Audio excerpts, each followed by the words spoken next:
All right, everybody, welcome back. So this next step that I'm going to do is optional, but I'm going to outline this drawing. You don't have to do this, but I do recommend it. The reason for that being that if we have ink on our outlines, as we shade and as we do things, it allows us to be able to erase shading that we're not happy with while preserving and not erasing the drawing itself. So again, I'm not gonna say you have to, but I'm going to.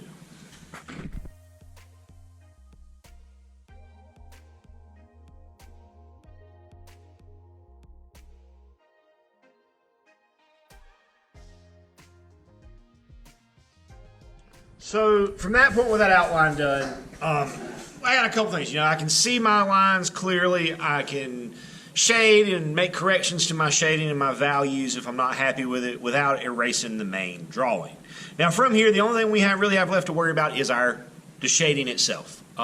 So when we do that, we want to keep in mind the form of it as well as the texture of it. So for example, the fur on this wolf is probably not going to have the same texture as the clay of this shooting target.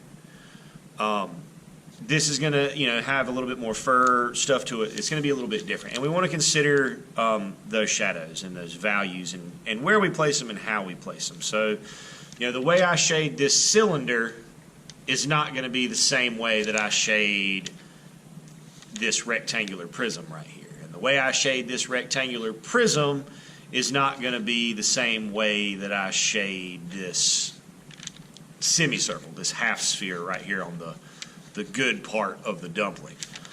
But again, I'm going to speed it up and go through it, and you guys will be able to see it come to life a little bit more.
At that point, the sandwich is almost done. There are a few more things that we want to take a look at, but that's the shading on the big objects. Now, one thing that we want to take a look at, and I've already done a few of these, are shadows.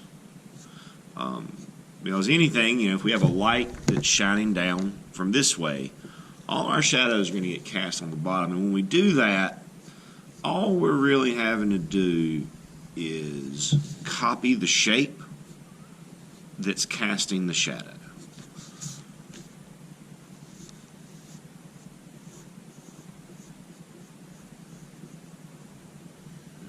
There. And like here on the pizza slice, I may darken that up a little bit. So once we get everything shaded, we want to take a look at putting in some of these shadows on objects. But it's easier to do the shadows if we've already done the other layers of value first. We also want to do, with the table itself, we want to create a pattern on the table of some kind. I think I'm going to try to do something kind of like a flannel type pattern.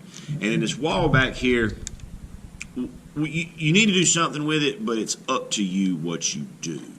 We don't want to leave it just plain white, but it could, we could fill it with patterns, we could shade it. You can treat that out however you would like, whatever you think is going to work best. So that being said, I'm going to speed this up, hammer out these last couple shadows, and see if I can get this pattern that I want to do to work on my table.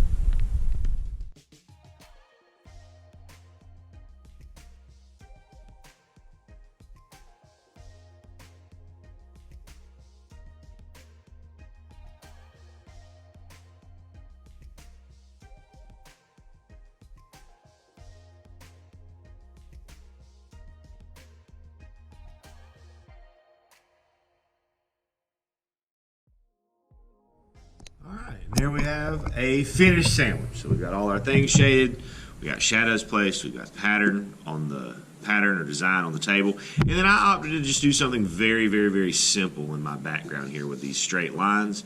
I'm kind of leaning back, falling back onto when we talked about hatching and cross hatching, and by placing my lines closer together here at the top, near the top, I create a little bit of a value shift. It's not super noticeable, and it's not super time consuming, but it is far, far, far better than just leaving that space empty and white.